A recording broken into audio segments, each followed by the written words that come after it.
नमस्कार, मैं हूं रजत अवस्थी और आप देख रहे हैं इम्पैक्ट भारत टीवी। इस बार कुछ ऐसी घटनाएं घटती रही लगातार, जिसकी वजह से इस बार जो संसद सत्र चल रहा है उसकी बहुत प्रमुख चीजें मैं आपको बता नहीं पाया। लेकिन आज मैं संसद सत्र में इस समय घट रही प्रत्येक घटना का विस्तार से विश्लेषण करके आपको बताऊंगा कि कौन सा नेता किस तरह की बातचीत वहां पर रख रहा है, कौन जनता के हित की बात संसद में रख रहा है और कौन केवल राजनीति कर रहा है संसद के अंदर। ये सारी जानकारी आज मैं आपको देने वाला हूँ। तो आपको पहले मैं इस पूरी खबर का एक हाईलाइट थोड़ा सा बता देता हूँ।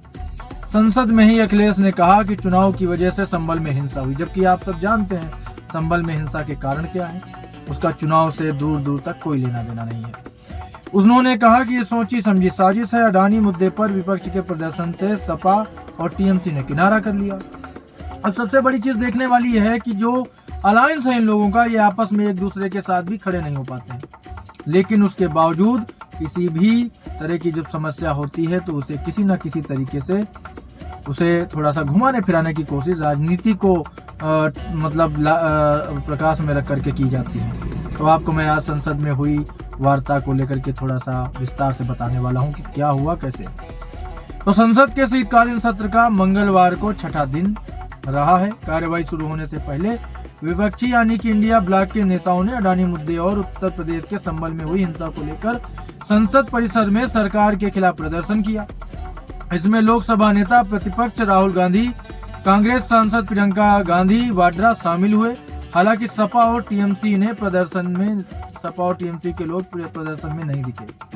न सपा का कोई नेता दिखा प्रदर्शन में, न ही टीएमसी का कोई भी कार्यकर्ता या नेता वहां पर दिखा उस पूरे प्रदर्शन में जो कि वहां पर किया गया। वहां कांग्रेस उसमें आगे रही। लोकसभा में संभल हिंसा पर बोलते हुए सपा प्रमुख अखिलेश यादव ने कहा, संभल में जो घटना हुई है वह एक सोची समझी साजिश है। ऐसा इसलिए किया गया क्योंकि उत्तर प्रदेश में चुनाव था। संभल में भाईचारे को गोली मारने का काम हुआ है। भाजपा और उसके सहयोगी दलों द्वारा पूरे देश में खुदाई की बातें देश के भाईचारे को खो देती है। अब इसका मैं थोड़ा सा आपको पहले जानकारी देता हूं कि यह घटना क्यों और कैसे हुई है। तो ये जो कह रहे हैं वो सही है या गलत, लेकिन जो इनका ये जो बयान है, इनकी जो बातें, पहले आपको थोड़ा सा मैं और आगे का बता दूं। अखिलेश यादव के बयान पर सपा सांसद राम गोपाल यादव ने कहा, किसी अधिकारी के खिलाफ मुकदमा कायम नहीं हुआ है। जो संभल में हुआ उसी आधार पर बदायूं, जौनपुर और अजमेर शरीफ में जो हो रहा है, सारे देश में आग लगाने की साजिश है कि नहीं है, उनका ये सवाल था। अब मैं आपको इस पे थोड़ा जानकारी दे देता हूँ। तो जानकारी क्या है, संभल में आप सभी को मैंने पूरा विश्लेषण करके खबर का पहले बता दिया है, कई बार बताया है। अजमेर का भी मैंने बता दिया है और वहां पर घटनाएं क्या हैं आपको सारी चीजें मालूम है। संभल में टीम को कोर्ट के द्वारा जब आदेश दिया गया सर्वे करने का, तब वो टीम गई थी। उसके बाद वहां पर नारेबाजी, पत्थरबाजी और यहाँ तक कि पुलिस पर फायरिंग, पुलिस के पैर में गोली लगना, पूरी गली में ट्रालियों पत्थर बिछ जाना, ये सब आम चीजें नहीं है। तो अगर कोई ये बोलता है कि ये बीजेपी की साजिश है या किसकी साजिश है, पत्थर चलाने वाले जो लड़के थे, जो उन्होंने पत्थर चलाए, जो लोग थे वहां पर भीड़ जिन्होंने पत्थर चलाए हैं, सीसीटीवी तोड़ते नजर आए हैं। सीसीटीवी में और ड्रोन वीडियो में साफ देखे जा सकते हैं। बीजेपी की साजिश अगर कोई बोल रहा है तो किन आधार पे बोल रहा है, उसे ये भी क्लियर करना चाहिए। वो कोई भी नेता हो, चाहे वो अखिलेश यादव जी हो या कोई भी हो, हमारा यह आग्रह उनसे यही है कि अगर उनके पास कोई ऐसे सबूत हैं कि ये बीजेपी की साजिश है तो कृपया वो सामने लाएं, ताकि जनता में जो है संशय की स्थिति ना बने। अगर आप किसी चीज का, क्योंकि ये बड़ा विषय है, अगर आप दावा करते हो कि ये बीजेपी की साजिश है तो आपको उसके साक्ष्य भी देने चाहिए। ये एक जिम्मेदार नागरिक होने का पहला नियम भी होता है और जिम्मेदारी भी है कि अगर आप आरोप लगा रहे हो तो आप उसके लिए कुछ तो साक्ष्य आप दे ही सकते हो। तो उन्होंने जो कहा उस पर मैंने आपको बताया कि वहाँ सर्वे करने टीम गई थी और उसके बाद वहाँ जब तनावपूर्ण स्थिति बनने लगी, पत्थरबाजी होने लगी, फायरिंग होने लगी, तो फिर पुलिस ने आंसू गैस के गोले छोड़े और पुलिस ने जवाबी कार्रवाई भी की। कुछ लोगों को गिरफ्तार किया है, कुछ पर मुकदमा दर्ज हुआ है, आगे की कार्रवाई चल रही है। तो ये वहाँ का अपडेट था। अब हम आपको बताते हैं कि शिवसेना यूबीटी सांसद प्रियंका चतुर्वेदी ने कहा कि इंडिया ब्लॉक में स्थानीय पार्टियों के मुद्दे भी अहम हैं। प्लेसेस ऑफ वर्शिप एक्ट कानून के साथ छेड़छाड़ हुई है, ये भी एक महत्वपूर्ण मुद्दा है। अब मैं आपको एक प्लेसेस ऑफ वर्शिप का एक फॉर्मूला बता देता हूँ कि वो कानून है क्या। 1991 के आसपास जो है, जितना मुझे मालूम है, ये कानून को लाया गया था। उस समय की मौजूदा सरकार लाई थी और राम मंदिर को छोड़ करके उन्होंने कहा था जो जैसी चीजें हैं वैसी ही रहेंगी, उन पे बदलाव नहीं किया जाए। सब कुछ अपनी जगह है। खैर, इसमें अभी और गहनता से मुझे भी समझने की जरूरत है, फिर मैं इस एक्ट के बारे में आपको और विस्तार से सबको बता पाऊंगा। लेकिन अभी जो मुझे जितना नॉलेज है, जितना इसके बारे में जानकारी है, मैंने आपको बताई। दूसरी चीज, ऐसा बोला जाता है और ऐसा विशेषज्ञ बताते हैं कि इस एक्ट में कहीं ऐसा नहीं है कि किसी चीज पर आप किसी चीज के बारे में, उसके मूल अस्तित्व के बारे में जानकारी इकट्ठा करने के लिए आप कोर्ट नहीं जा सकते। मतलब कोर्ट जाने का अधिकार सभी को है, उस चीज के बारे में जानकारी इकट्ठी करने का अधिकार भी सभी को है। तो ये अगर कोई बोलता है कि प्लेसेस ऑफ वर्शिप एक्ट का उल्लंघन हो रहा है, क्योंकि कोर्ट कर रहा है, कोर्ट के आदेश पर टीम गई है ना संभल, कोर्ट के आदेश पे हुआ है ना, तो कोर्ट उल्लंघन क्यों करेगा? अब या तो आप न्यायालय भी ना मानो। अगर आप इस तरह के बयान देते हो तो इसका मतलब आप न्यायालय पे शक कर रहे हो, न्यायालय पे सवाल उठा रहे हो। लोकसभा में विदेश मंत्री डॉक्टर एस जयशंकर ने कहा है कि शांति और स्थिरता की बहाली भारत चीन रिश्तों का मुख्य आधार है। ये चीन और भारत की जो मौजूदा स्थिति है, रिश्ते हैं, उस पर जयशंकर प्रसाद, भारत के विदेश मंत्री ने बड़ा बयान दिया संसद के अंदर।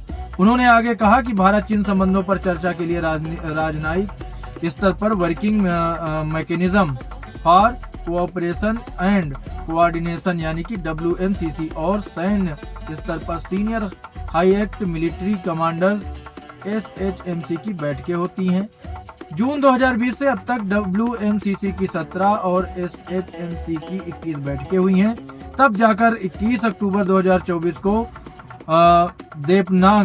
देपसांग और डेमचोक क्षेत्रों पर समझौता हुआ है। सितंबर 2022 से इन मुद्दों पर चर्चा चल रही थी, जब हॉट स्प्रिंग्स पर अंतिम समझौता हुआ था। उन्होंने भारत और चीन के विषय में कई बातें और भी कही हैं।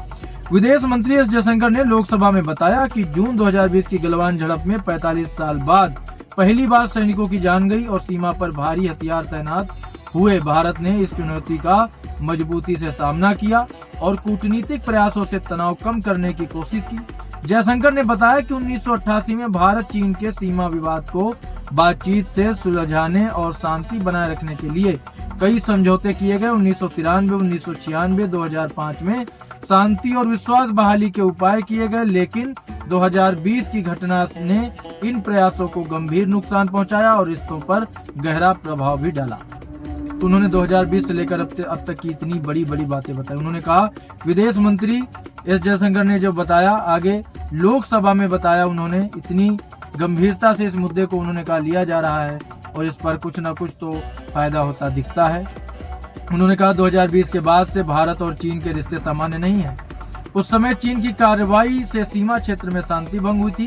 भारत और चीन बातचीत के लिए सीमा विवाद सुलझाने की कोशिश कर रहे हैं। भारत का मकसद ऐसा समाधान निकालना है जो दोनों देशों को मंजूर हो और शांति बहाली हो सके।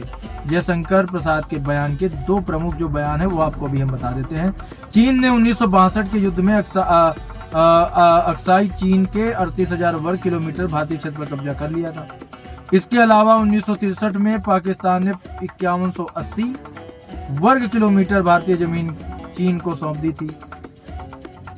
ठीक है, पाकिस्तान ने। दूसरा उनका बयान आया कि 2020 में पूर्वी लद्दाख में चीन ने सीमा के पास बड़ी संख्या में सैनिक तैनात किए, जिससे दोनों देशों के सैनिकों के बीच तनाव बढ़ा। ये स्थिति भारतीय सेना की गश्ती में रुकावट बनी। हालांकि हमारी सेना ने इस चुनौती का मजबूती से सामना किया।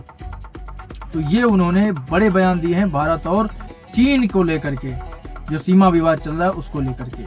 अब आगे आपको बताते हैं कि रिजिजू ने कहा कि सदन चलने दें, हम बिना चर्चा के भी बिल पास कर सकते हैं। उन्होंने बड़ा बयान दिया है सदन की कार्यवाही को लेकर, क्योंकि क्या है, सदन चलने में जनता का पैसा लगता है और कुछ नेता उसे हो हल्ला शोर शराबे में, खासकर कांग्रेस और सपा, टीएमसी, ये सारी कुछ ऐसी पार्टियां हैं जो चीजों जिनका ज्यादातर हो हल्ला मचाना देखा जा सकता है, पहले भी देखा गया है।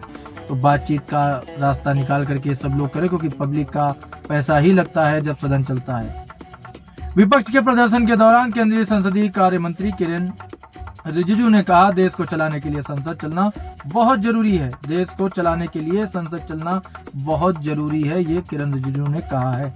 संसद की कार्रवाई अगर ठीक से नहीं चलेगी, नहीं होगी, तो इसका सबसे ज्यादा नुकसान देश और विपक्ष के सांसदों को होता है। हम बिना चर्चा के भी बिल पास कर सकते हैं क्योंकि हमारे पास बहुमत है। हालांकि ऐसा करना हमें ठीक नहीं लगता। रिजिजू ने कहा। अडानी मुद्दे पर कहा उन्होंने, अगर किसी दूसरे देश में किसी भारतीय के खिलाफ कोर्ट में कोई आदेश आता है तो क्या सदन में उसकी चर्चा हमेशा जारी रहेगी? विपक्ष के कई सांसद इस बात को महसूस कर रहे हैं कि सदन को बाधित करना न तो देश हित में है और न ही विपक्ष के हित में है। हम 13 और 14 तारीख को लोकसभा में और 16 व 17 तारीख को राज्यसभा में संविधान पर चर्चा करेंगे। लोकसभा स्पीकर ओम बिरला के साथ पक्ष और विपक्ष के फ्लोर लीडर्स की सोमवार को मीटिंग हुई। इसमें तय हुआ कि लोकसभा और राज्यसभा दोनों सदनों को ठीक से चलाया जाएगा। विपक्ष के नेताओं ने कुछ मांगे रखी जिसे मान लिया गया है। हालांकि आज जब लोकसभा और राज्यसभा 11 बजे शुरू हुई तो एक बार फिर विपक्ष ने हंगामा शुरू कर दिया। वहीं किरण रिजिजू ने कहा, सदन नहीं चलना और जनता के पैसों का नुकसान होना ये ठीक नहीं है। सबने इस बात को माना है। 13 से 14 तारीख को संविधान पर लोकसभा में चर्चा करेंगे और 17 और 16 से 17 को राज्यसभा में चर्चा होगी। कल हम सदनों में पहला बिल पास करेंगे। तो वहीं संभल मामले पर सपा सांसद अखिलेश यादव ने कहा, संभल में जो घटना हुई है वो एक सोची समझी साजिश है और संभल के भाईचारे को गोली मारने का काम किया गया है। भाजपा और उसके सहयोगी दलों द्वारा पूरे देश में खुदाई की बातें देश के भाईचारे को खो देती हैं। खुदाई की बातें क्या है? कहीं अगर कुछ किसी को डाउट है, किसी को कुछ जानकारी चाहिए तो वो स्वतंत्र है अपनी कार्रवाई के लिए कोर्ट जाने के लिए।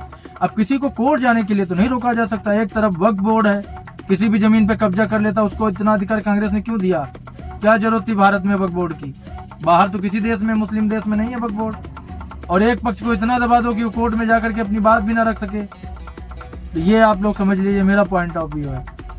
उत्तर प्रदेश के संभल में हाल ही में हुई हिंसा को लेकर विपक्ष के नेता राहुल गांधी लोकसभा समेत लोकसभा में लगभग पूरा विपक्ष मंगलवार को कुछ देर के लिए वॉकआउट करके चला गया। सदन जैसे ही प्रश्नकाल के लिए बैठा, समाजवादी पार्टी के अध्यक्ष अखिलेश यादव खड़े हो गए और उन्होंने इस मुद्दे पर स्पीकर ओम बिरला से बोलने की अनुमति ली। उन्होंने कहा, यह बहुत गंभीर मामला है, 5 लोगों की जान चली गई है। स्पीकर ने कहा कि सदस्य इस मुद्दे को शून्यकाल में उठा सकते हैं, जिसके बाद यादव और उनके सहयोगियों ने वॉकआउट करना शुरू कर दिया। कुछ सपा सदस्य नारेबाजी करते हुए वेल में चले गए। सपा के सदस्य जब वेल में विरोध प्रदर्शन कर रहे थे तब डीएमके सदस्य ए राजा कांग्रेस समेत अन्य विपक्षी सदस्यों से अपनी सीटों से उठकर विरोध प्रदर्शन में शामिल होने का आग्रह करते देखे गए। सपा सांसदों के समर्थन में एनसीपी और शिवसेना यूबीटी के सदस्य खड़े हो गए। कांग्रेस के कुछ सदस्य भी खड़े हो गए और गांधी विरोध प्रदर्शन के समर्थन में गलियारे में आ गए। संसदीय कार्य मंत्री किरण रिजिजू यादव के पास पहुंचे। कुछ देर बाद यादव अपनी पार्टी के सांसदों को जाने का इशारा करते देखे गए। गांधी समेत विपक्षी सदस्य वॉकआउट करने वालों में शामिल थे। इसके बाद संसद चल रहे प्रश्नकाल में भाग लेने के लिए वापस लौट आए। प्रश्नकाल के अंत में कुछ विपक्षी सदस्यों ने पीएम किसान योजना पर एक सवाल के जवाब में कृषि मंत्री शिवराज सिंह चौहान के न्यूनतम समर्थन मूल्य यानी कि एमएसपी पर जवाब को लेकर फिर से वॉकआउट कर दिया। मकसद वॉकआउट करना क्यों है? आप चर्चा क्यों नहीं कर रहे हो? पब्लिक का पैसा फूकता है जब आप संसद में बैठते हो, लेकिन नहीं, संसद सत्र से क्या लेना देना। राज्यसभा में सपा सांसद रामगोपाल यादव ने कहा, 24 नवंबर को सुबह 6 बजे पूरे संभल में पुलिस तैनात कर दी गई। संभल के लोगों को पता ही नहीं था कि पुलिस क्यों तैनात की जा रही है। कुछ देर बाद डीएम, एसएसपी, वकील और कुछ लोग पुलिस के साथ ढोल बजाते हुए मस्जिद में घुस गए। भीड़ को शक था कि ये मस्जिद में तोड़फोड़ करने जा रहे हैं। एसडीएम ने पानी की टंकी खोली और जब पानी बाहर निकलने लगा तो लोगों को शक हुआ कि उसमें कुछ गड़बड़ है और फिर वहां शांति फैल गई। पुलिस ने गोलियां चलाई, 5 लोग मारे गए, 20 लोग घायल हुए, सैकड़ों लोग पर केस दर्ज किए गए और कई जेल में हैं जो पकड़े गए उन्हें बुरी तरह पीटा गया। मेरा और कई अन्य लोगों का मानना है कि उत्तर प्रदेश में पहले जो चुनाव हुए थे उसमें पड़ोसी जिलों की पुलिस ने किसी को वोट नहीं डालने दिया और जबरन चुनाव अपने कब्जे में ले लिया। ये सब एक तरह से उस बात से ध्यान हटाने के लिए हुआ है। मैंने अभी आपको बताया, इसके पहले अपने कई शो में मैं बता चुका हूँ आपको कि ये जो भ्रम फैलाया जा रहा है यही गलत है और भारत के किसी भी व्यक्ति को इस भ्रम में नहीं पड़ना है। न ढोल बजाए गए, न नगाड़े बजाए गए हैं। टीम पहुंची थी सर्वे करने कोर्ट के आदेश पर और उसने चुपचाप सर्वे किया है और बेचारी जान बचाकर वहां से निकली है। पुलिस ने उसे निकाला है, पुलिस के पैर में गोली लगी है, पुलिस बार बार सफाई दे रही है कि हमारी गोली से कोई नहीं मरा है। जांच का विषय है, आगे जब रिपोर्ट आएगी तो पता चल ही जाएगा किसकी गोली लगी, कौन कैसे मरा। तो ये भ्रम फैलाने की स्थिति जो विपक्ष कर रहा है गलत है, तो ये नहीं होना चाहिए। ये प्रमुख बातें मैंने आपको बताई हैं।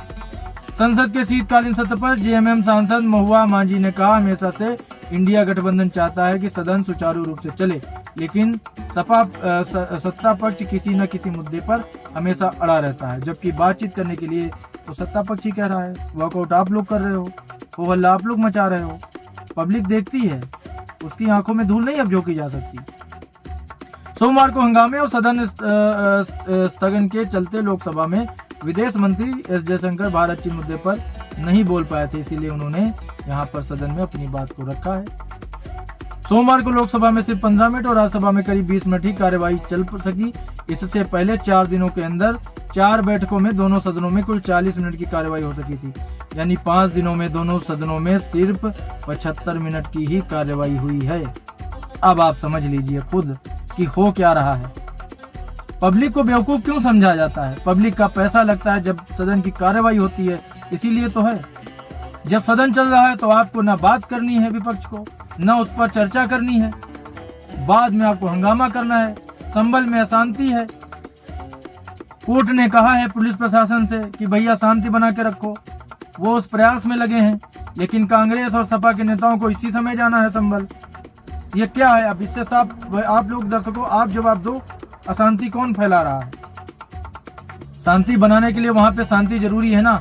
लोग आते जाते रहेंगे, लोगों को उकसाते रहेंगे तो शांति कैसे बनेगी? बाकी की रिपोर्ट आएगी, उसमें सब खुलासा हो ही जाएगा। थोड़ा सब्र कर लें विपक्ष के नेता। कहने का मतलब है अगर कोर्ट ने कहा है कि वहाँ शांति पहले जरूरी है, बाकी चीजें कार्रवाई बाद में होगी कोर्ट की, तो ये चीजें है ना। कोर्ट ने बोला है ना कि सामने वाली पार्टी भी कोर्ट में जा सकती है, उसके बाद ही आगे की कार्रवाई शुरू होगी जब आदेश आएगा सुप्रीम कोर्ट का। लेकिन नहीं, भ्रामक चीजें फैलानी है। राजनीति के चक्कर में आपसी सौहार्द कौन बिगाड़ रहा है? ये देखने वाली चीजें आप लोगों के दर्शकों। ये सदन के कार्रवाई जो इस समय चल रही है, उस पूरी घटना का मैंने विश्लेषण आप लोगों के लिए किया है, क्योंकि इतनी डिटेल में कोई भी चैनल आपको ये जानकारियां नहीं देगा। अंदर क्या किसने बात की मैंने आपको सब बता दिया है। कौन गंभीरता से ले रहा है मुद्दों को, कौन केवल हल्ला कर रहा है, ये मैंने आपको बता दिया। तो अभी के लिए, आज के लिए ये बड़ी खबर यहीं तक। अब हमारी मुलाकात आपसे होगी जल्द एक और बड़ी खबर के साथ। तब तक आप देखते रहिए इम्पैक्ट भारत टीवी।